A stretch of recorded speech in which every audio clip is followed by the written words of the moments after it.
Alyssa, do you enjoy not getting gifts, but gifting gifts? I only like gifting gifts if I feel I've done a good job. So you don't like, because you don't want to give... If you're talking in the sense of, like, you know how there's, like, the love languages? Like, is giving gifts one of my love languages? And the answer would be no, I would say. Or not high up on my list of things. Like, for instance, for our parents, they both love giving gifts, especially our mom. JT will gift you, she still makes Easter baskets for us because she loves doing things like that and loves giving us stuff. Yeah. So kind of, it depends. If I feel like somebody like enjoys the things I give them and like will want to use it, then I do like it, but it's a lot of pressure. Mm-hmm. Especially when the person buys things off their list that they've already told you. Like, I remember one year for Christmas, my mom's birthday and Christmas are a couple days apart, so we have to get her, like, double gifts, basically. She had given us a bunch of ideas. Several. Like, a list, and I was like, perfect, we're set. Within, like, a week, she purchased 3 different things For herself that she had told us she wanted for birthday or Christmas. Yeah, Hannah and I were, like, in college, and we were like, oh, we should get her an ornament for, like, a Michigan State Christmas ornament, because she loves collecting ornaments. And she came to pick us up one weekend, and, like, it was, like, in November, maybe it was for Thanksgiving. She was like, oh, look, I bought myself a new ornament. We're like, no, we were gonna do that. Yep. And then she, like, wanted this, like, a new wallet, and she bought herself a new wallet, too. And we were like, no. Please and stop. slippers. And it was just endless. It was like she just would not stop. And we're like, I will not get you anything if you keep buying this stuff for yourself. Yeah, we made a new rule for her, like, within the, like, month leading up to those events. We told her she can't, like, buy anything for herself, basically. Yeah, pretty much, yeah. Unless she checks it with me first. She has to tell me what she's gonna buy. Okay. Like, I remember, like, 2 years ago, she came to me and she was like, well, are you gonna buy this for me? And I was like, well, I don't want to tell you, but go ahead and buy it because I was not planning on buying it. You're like, fine. But I'm like, just wait till after Christmas, and then if you don't get it, you can buy it. Yeah, and then you can buy it for yourself. Right. She's like, I feel like she's relatively easy, but also hard to shop for because she has a lot of different, like, interests and things that we can purchase items for. Mm-hmm. But also sometimes I feel like she can be very particular, right, about those things. Like, for instance, with she's been on a coffee kick since pretty much the pandemic started. But I feel like certain things with coffee, like, she wouldn't like. Right. Yeah, because I mean, this year for Mother's Day, we thought she'd been talking about. We had just done like a seafood boil for Easter, and she'd been talking about wanting a big stock pot, and I was like, oh, that's simple to buy. Yeah. I go online, it turns out there's like 100 different sizes of stock pots. And I was like, 24 quarts seems pretty good, right? And I was set on that number. And I was about to tell Alyssa, send her the link, she was going to order it. And then I pulled up a picture of a 24 quart stock pot next to a full-grown man. It went up to his knees. Imagine the pot that Kevin brings his chili into the office in. It's essentially that big. Like a humongous, like, cookout tailgate style pot. And I'm like, where's she going to store this one? Nowhere. She's not going to fit it. And then she goes, the other day she was talking to me and she goes, yeah, just like double the size would have been amazing. And so I look at the size we used, it was 6 quarts. So I was like, oh, it's only 12 quarts is what she wants, basically. You're like, perfect. I was like, I almost got double. And then I looked it up, and it was like, most industrial kitchens use 20 to 24. Most residential homes do not have this size. For people who are making massive, like, stews and soups. Yeah. So I almost just purchased her, like, a couple feet tall stock pot. Yes. Not the move. Yeah, it's not. Hey, Hannah, do you have any plans to get your ears pierced this year? Oh, shit.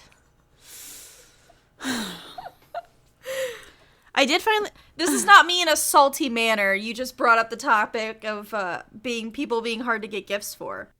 I had my ears pierced a while back. They got infected. I had to close them up years and years and years ago. And I mentioned to Alyssa that I wanted to get my ears pierced. So her being so kind bought me a pair of earrings 2 years ago? No, it was when you graduated college. Oh, so 4 years ago? No, yes. wait. Yeah, 4 years ago. Yeah, 4 years ago. I got you like a nicer pair of earrings as part of your graduation gift from college. You know what's funny is I think you've worn them. I have. And I have not.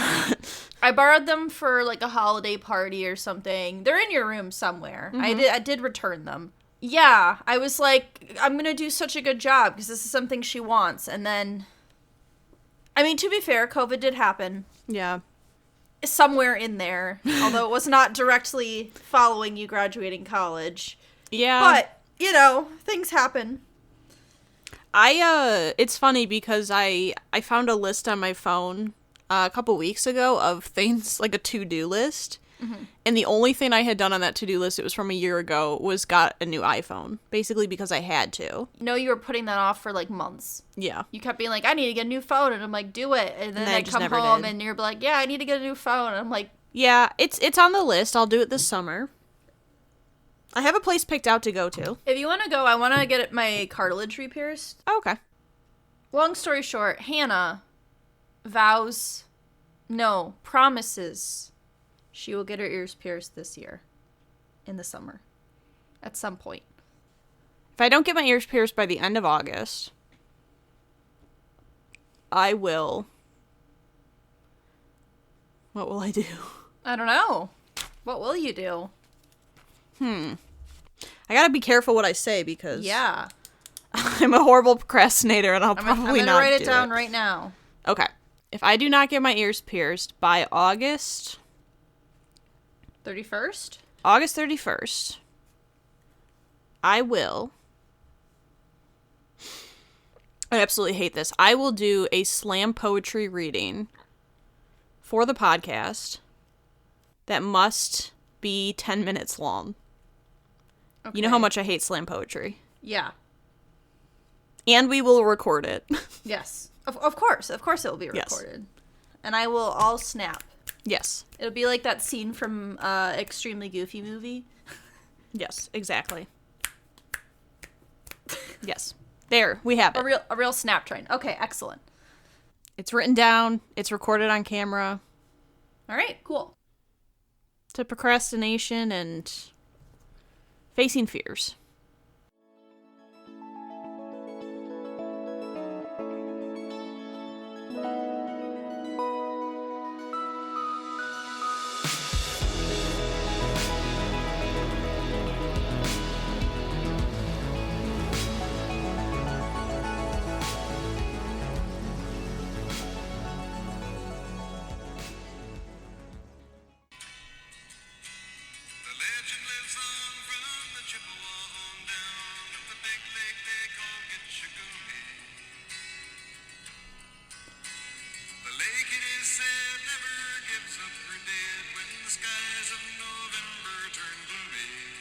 The wreck of the Edmund Fitzgerald.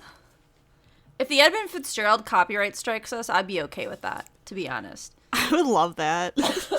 How did your podcast fail? We were copyright stricken by the Edmund Fitzgerald. Gordon Lightfoot sent us a cease and desist. I'm totally okay with it.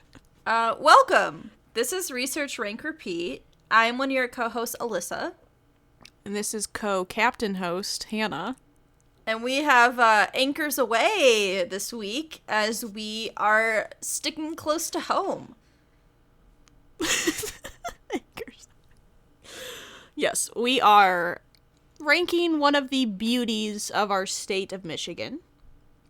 Truly pure Michigan, unless you were in the 70s, in which case it was a toxic wasteland. Before the EPA, as we discussed in our Earth Day episode, Environmental Protection Agency Clean Water Act, there were some issues. What? I'm so sorry. What is happening? What are you doing?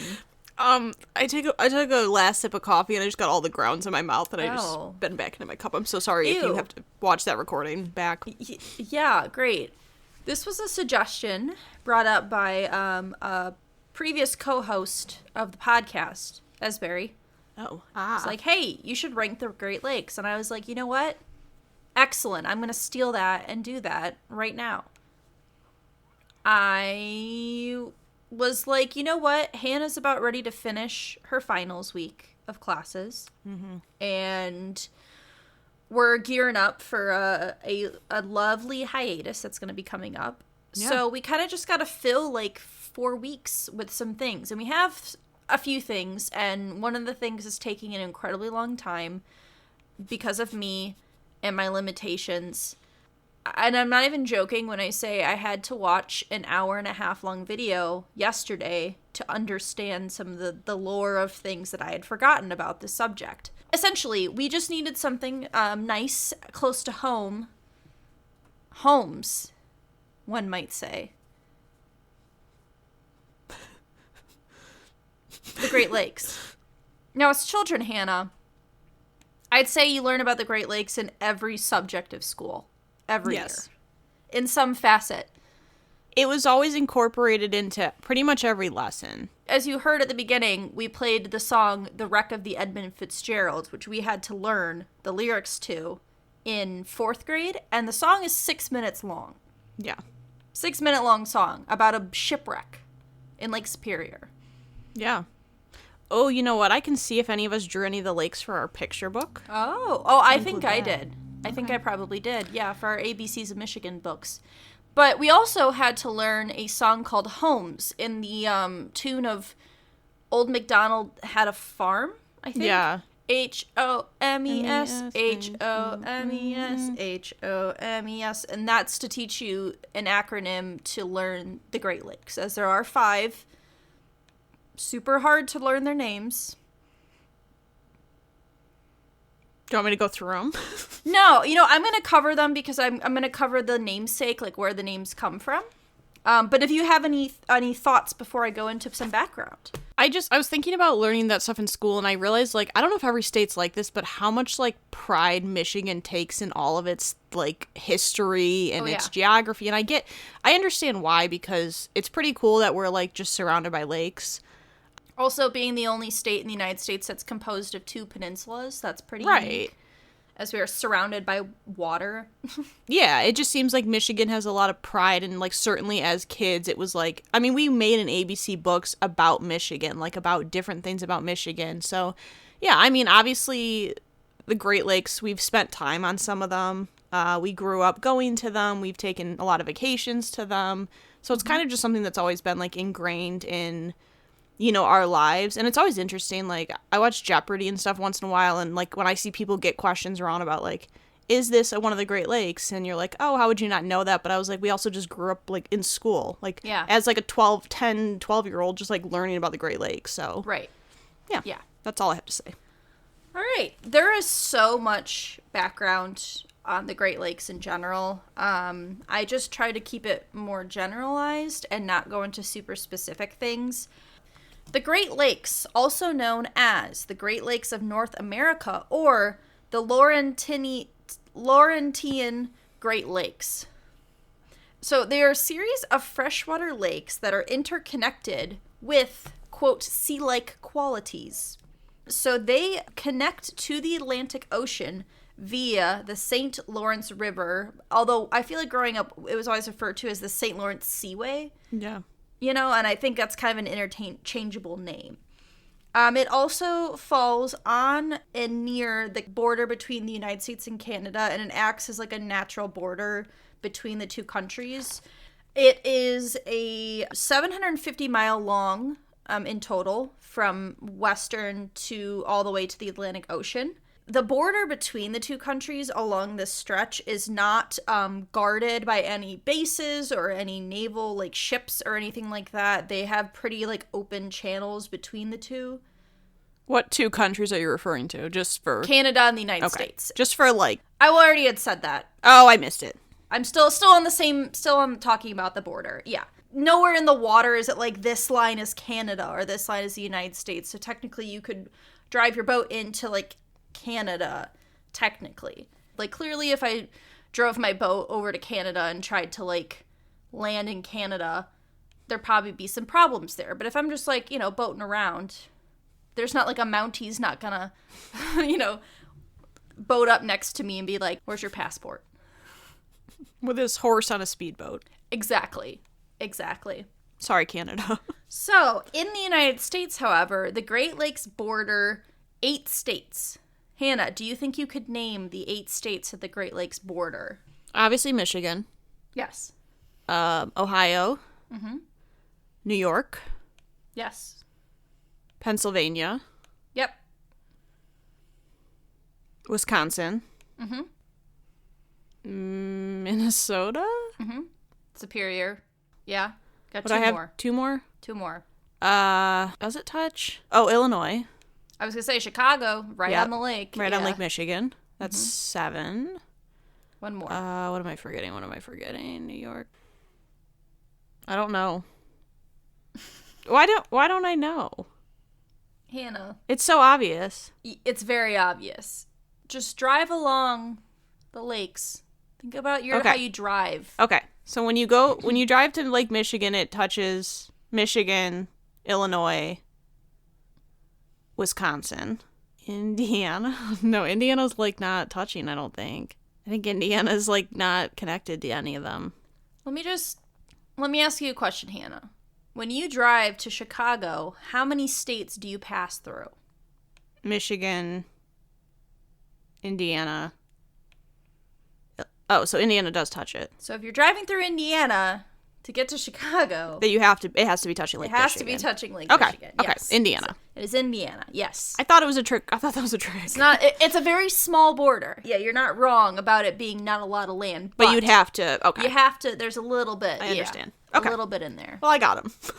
You did it. With some help. All 8. You got there.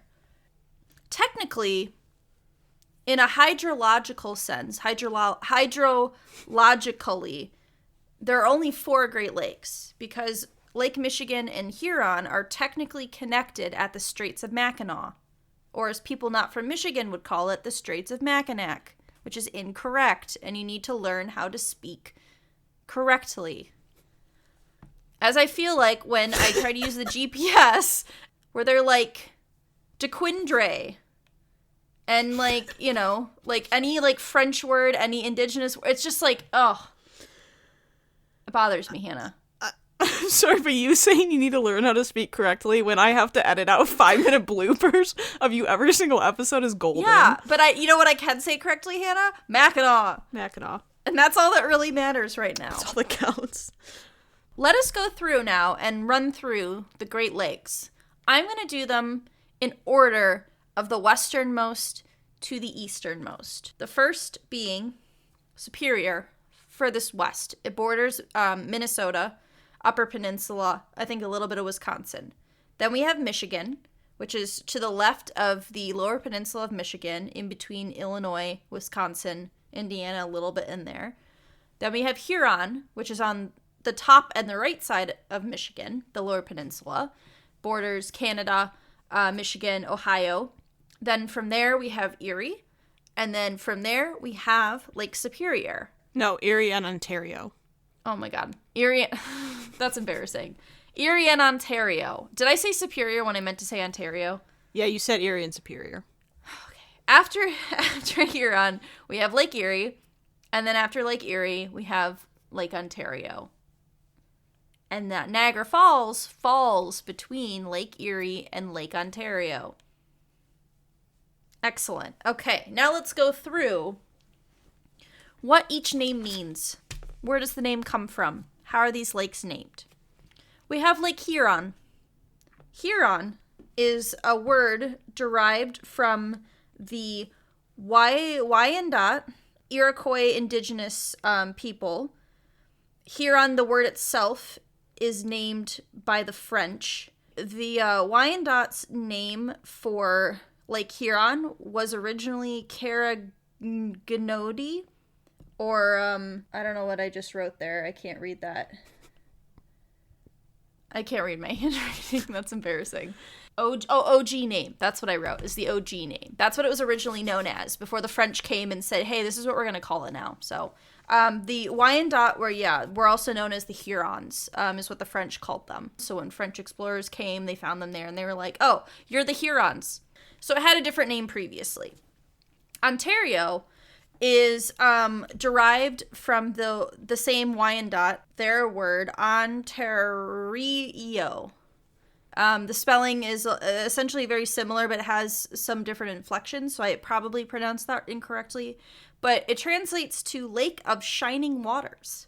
The word Michigan is same as the state, comes from the Ojibwe word Mishigami, which means great water, large lake. Erie comes from the Erie tribe. They were indigenous Iroquoian.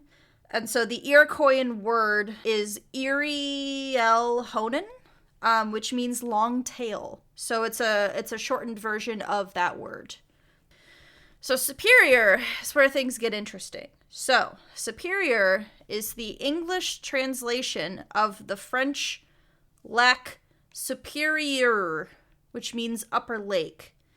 And that is derived from the Ojibwa word Gichir Game, or Gichigami, as known, is more popularized by Gordon Lightfoot in The Wreck of the Edmund Fitzgerald, amongst other things. So those are where the names come from.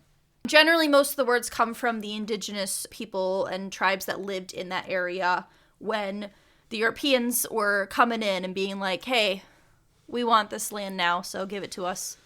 Okay, thanks. So I guess, in a way, it's homage to the people who lived here. So that's something. Something small, but it's something. It's something, but really not. But really not, yeah. Really not. I'm sorry on behalf of my ancestors. The Great Lakes are the largest group of freshwater lakes on Earth by area. And they are the second largest by volume. So in area, they are 94,250 square miles in terms of surface area. And in volume, they compose of 21% of the world's freshwater by volume is found in the Great Lakes. However, the largest lake by volume is Lake Baikal, is composed of 22 to 23% of the world's freshwater, and that is found in the country known as Russia. Why inland seas? So the Great Lakes are commonly referred to as inland seas. Some of that is because there are incredibly rough waves, extreme currents, like really, really large depths, like the actual lakes are super deep, and they have really unpredictable weather. So it's caused a lot of people to see them as having similar qualities to oceans. So they are known as like inland seas because they can be extremely aggressive, as the Edmund Fitzgerald would know. Yes, of course.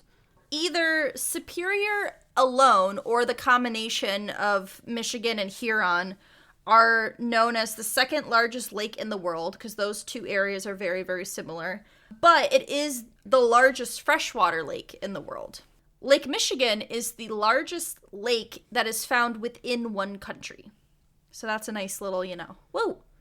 Love that. So let's get into the history. How were the Great Lakes formed? Using scientific knowledge and data that we have, looking at rocks and shit, it's predicted that most of the lakes were fully formed around 7,000 to 32,000 years ago. So, during the Pleistocene epoch, about 1 million years ago, we started what was known as glacier movements. So we had these fucking massive glaciers, huge, huge tracts of land, just big chunks of ice. And they started to shift and move, and as they moved, scrape the earth. So, the actual physical lakes themselves are believed to have been formed with the actual lake water during the Wisconsin glacial stage, which occurred about 14,000 years ago.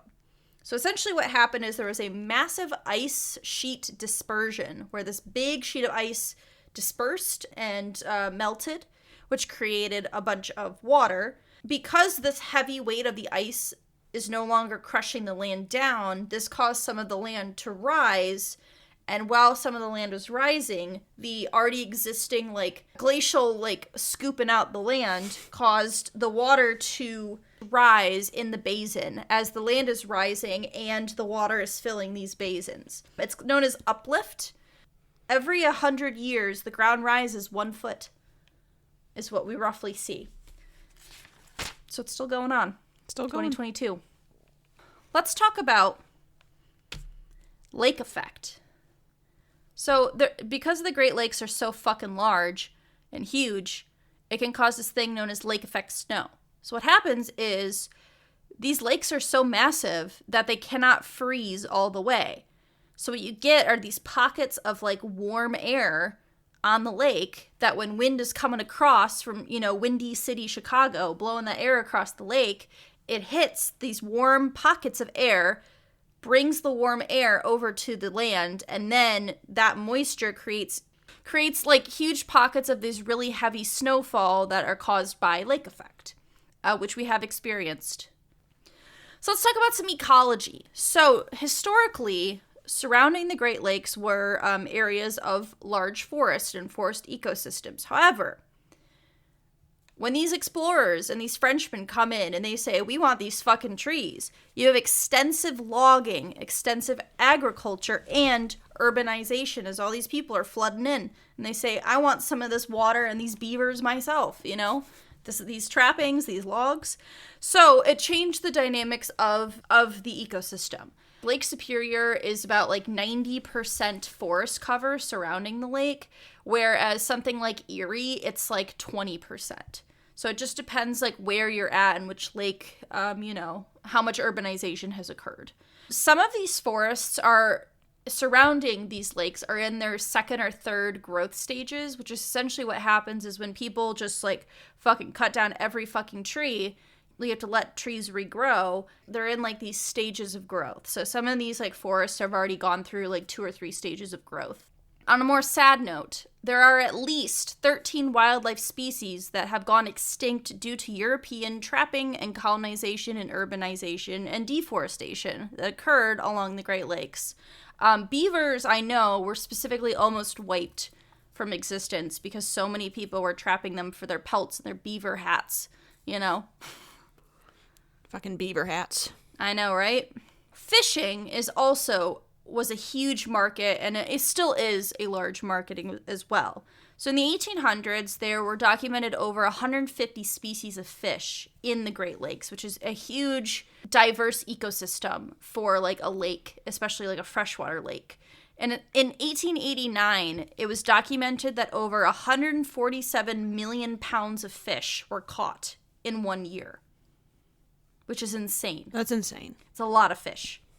So overfishing has been an issue in the past. It can still be an issue now, but there are many, many regulations put in place that limit the amount of fishing that people can do. One of the other things that's a problem is invasive species.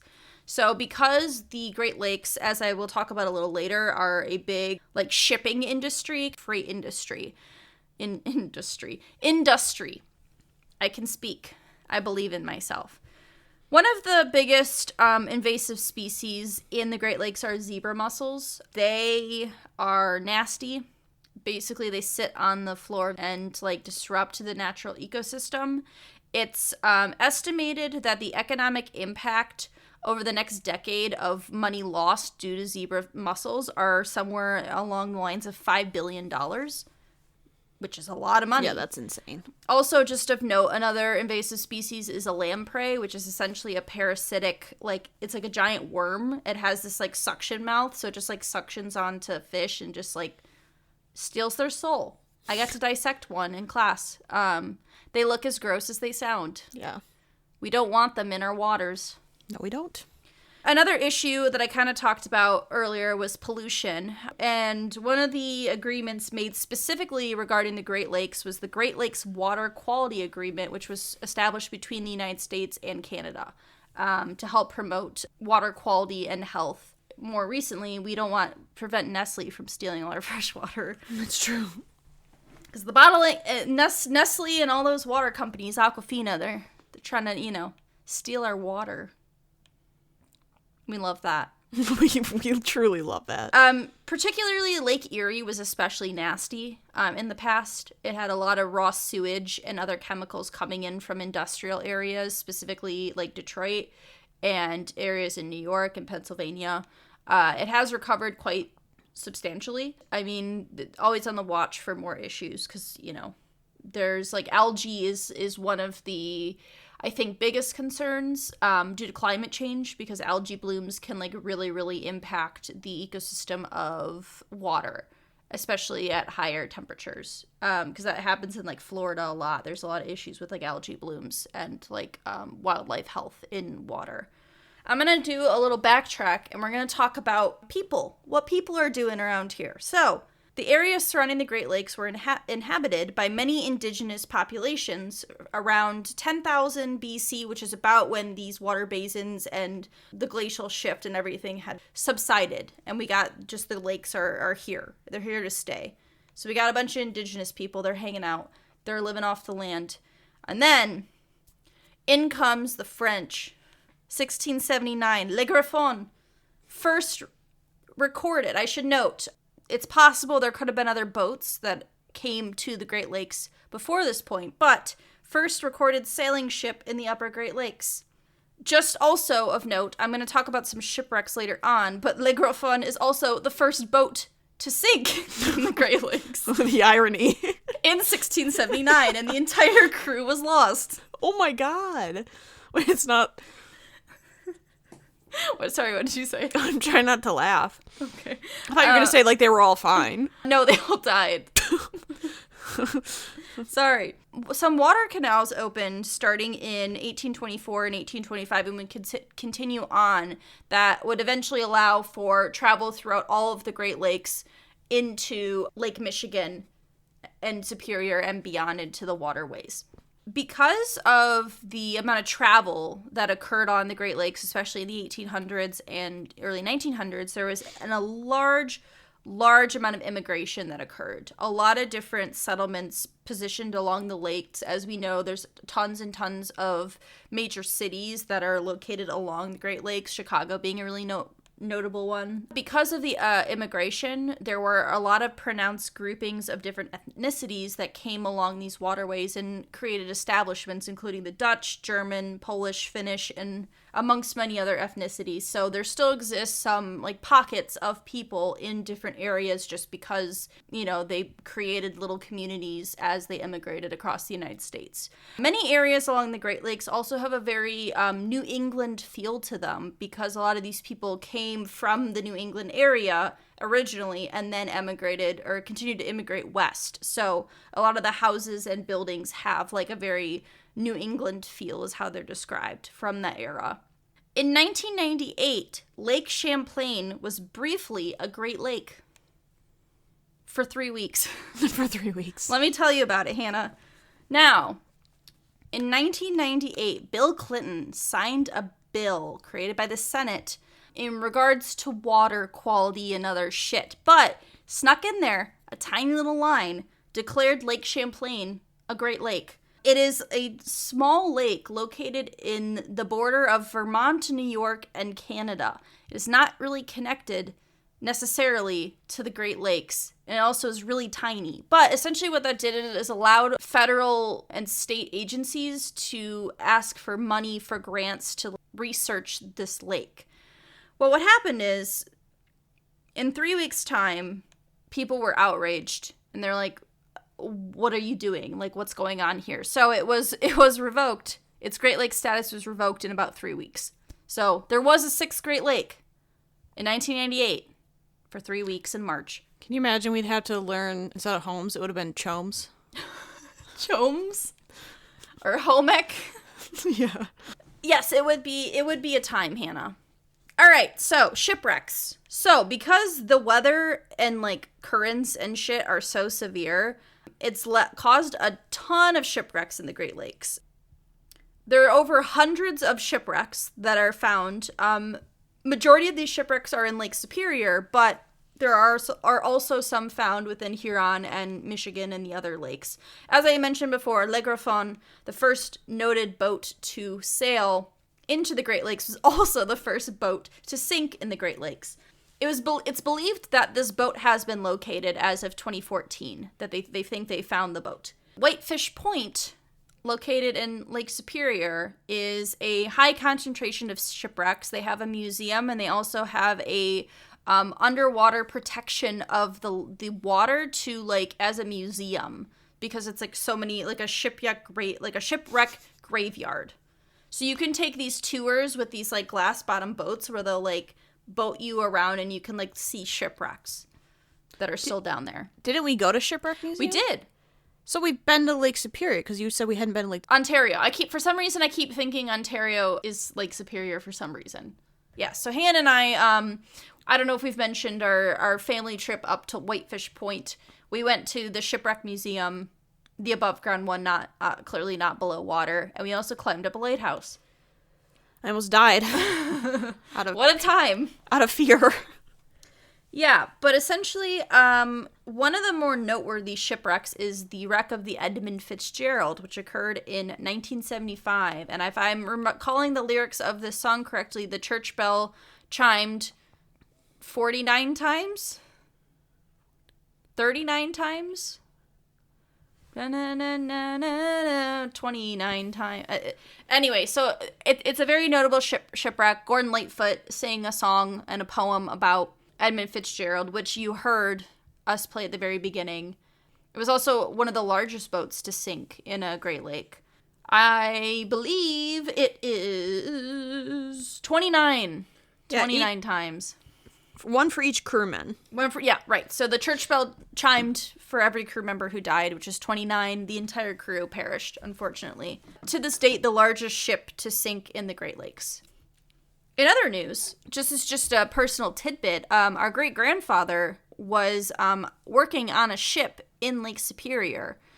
He was Canadian, and he left the ship, and then at some point in following months, the ship he was on sunk, and everyone on board died. So we may not be around. Right.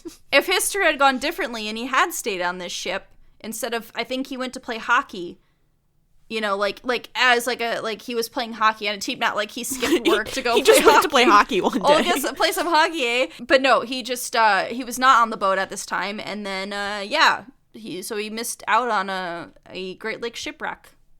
So that's nice. We're thankful for that. To the date, there are only 2 missing ships in the Great Lakes. 2 French minesweepers known as the Inkermand and Cercioles disappeared in 1918 during a blizzard and have never been found.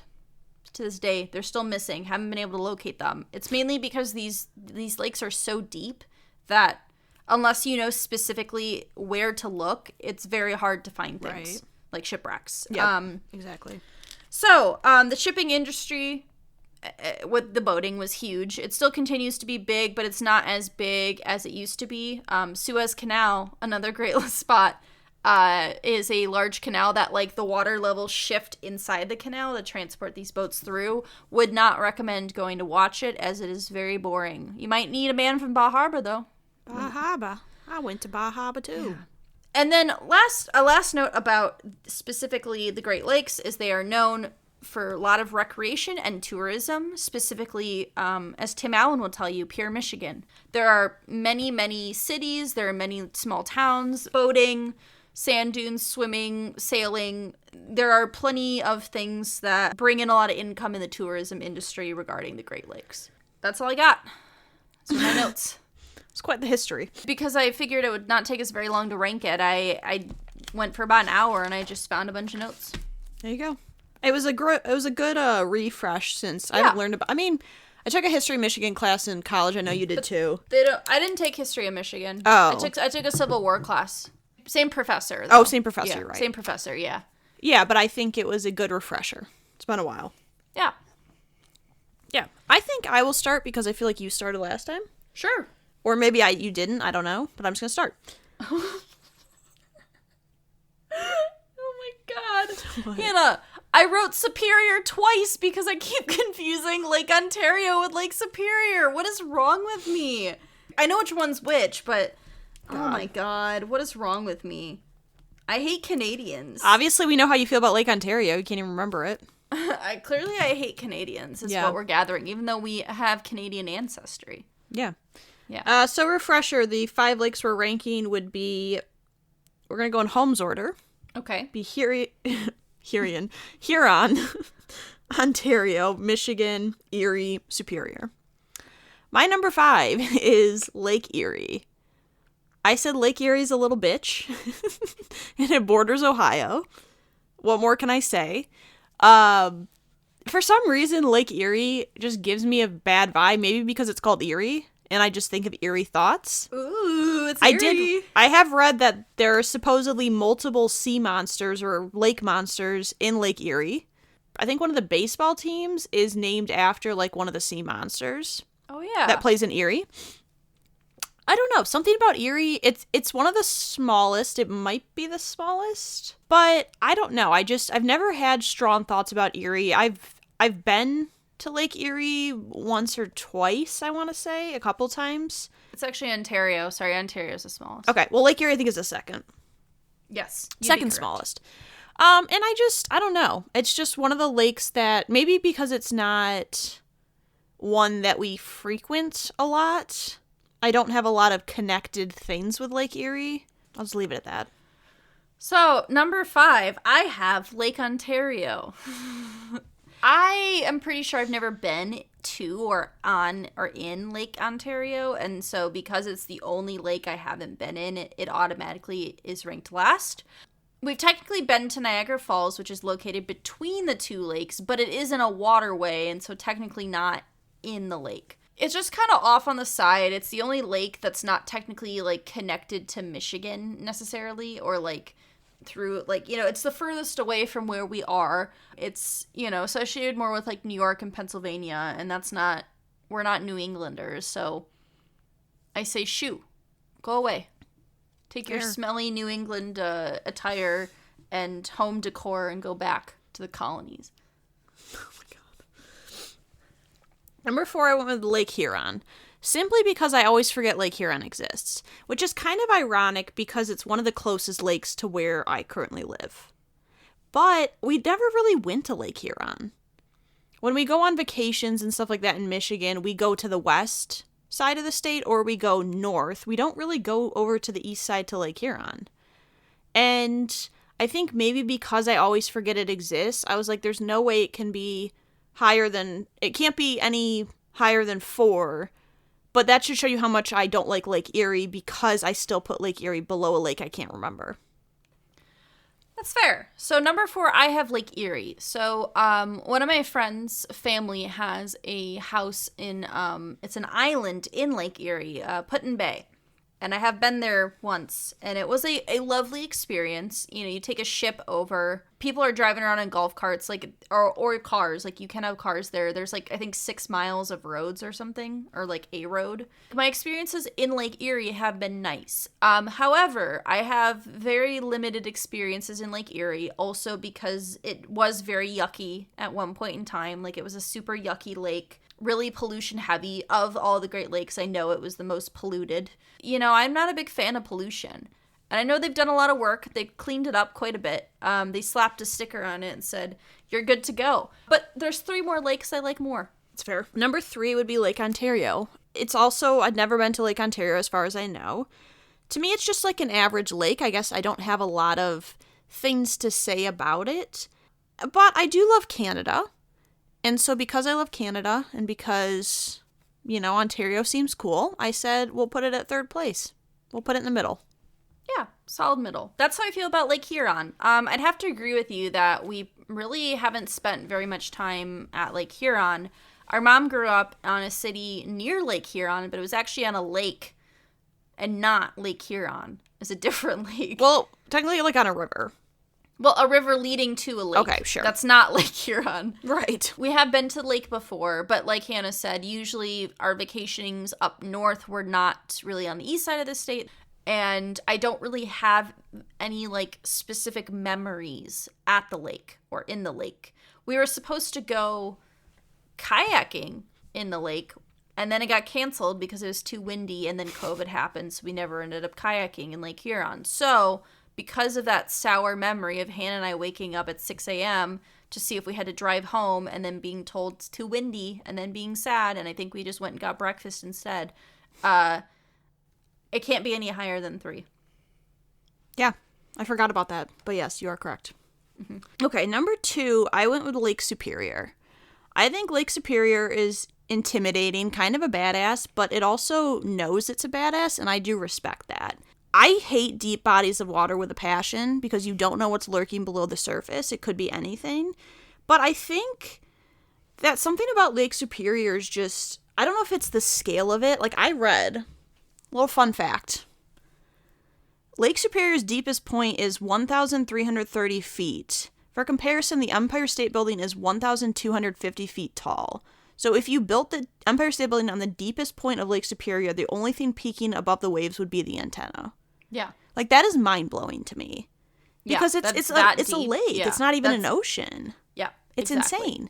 And I think the fact that, and obviously Lake Superior, it's had the most like shipwrecks and stuff like that. It's considered probably like one of the most dangerous of the Great Lakes just because of its size and everything like that. And we've been on Lake Superior. We've taken vacations up there. It's kind of just a cool lake, and I think it knows what it is and what it's capable of, and I love that. Yeah.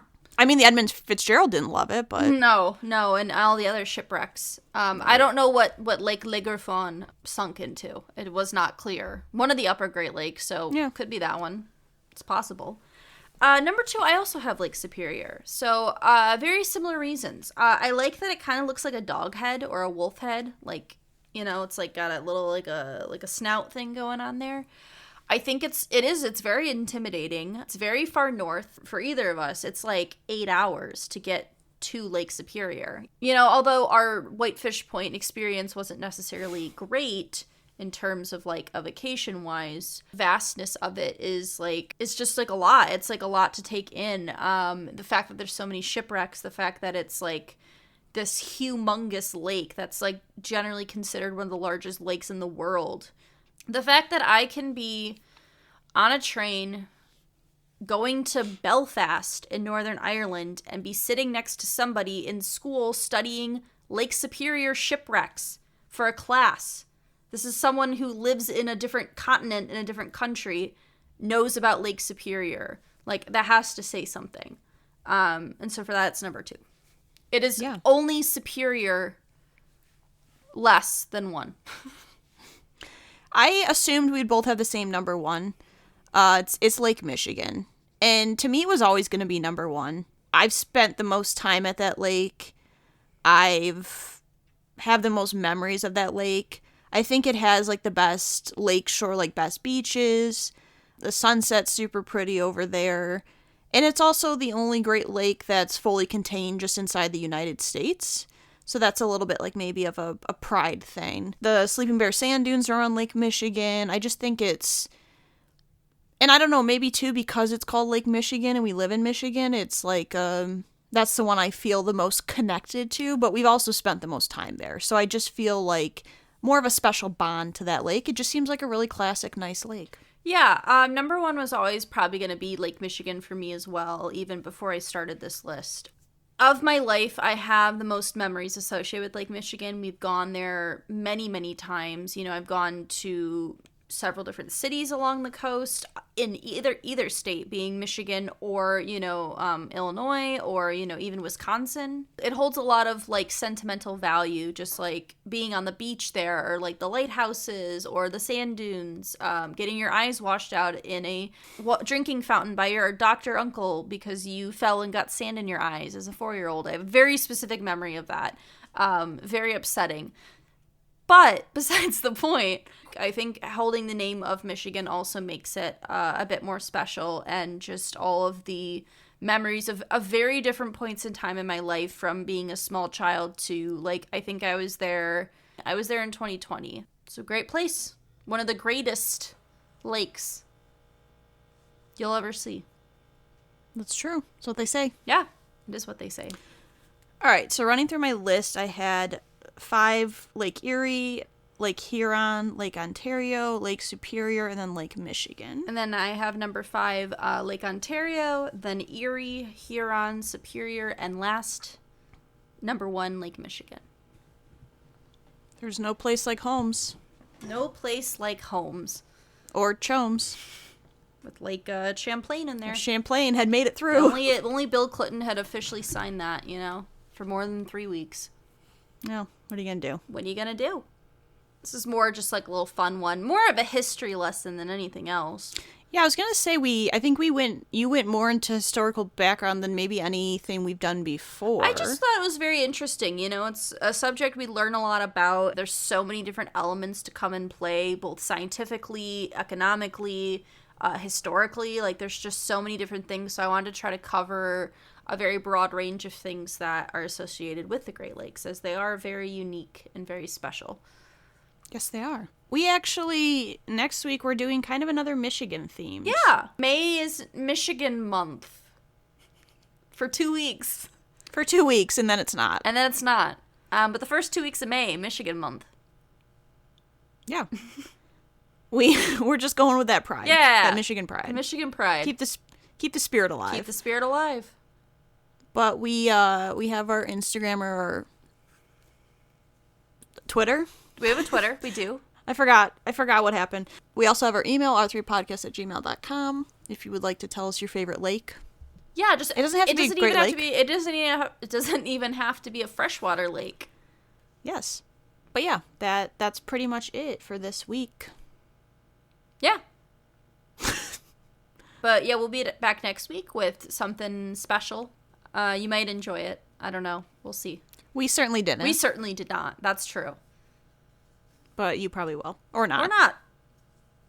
Bye. Bye.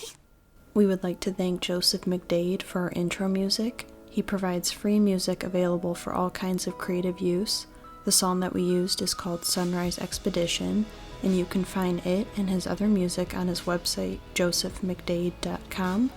If you would like to reach us, you can email us at r3podcasts@gmail.com. That's R, the number 3, podcasts@gmail.com. Or you can find us on Instagram by searching Research Rank Repeat. You know, I just randomly remembered last night and I couldn't fall asleep was when you included that extra part in that episode. Yeah. About what you were going to tell me next year's episode. Uh-huh. And I couldn't stop thinking about it last night and I couldn't fall asleep. Interesting.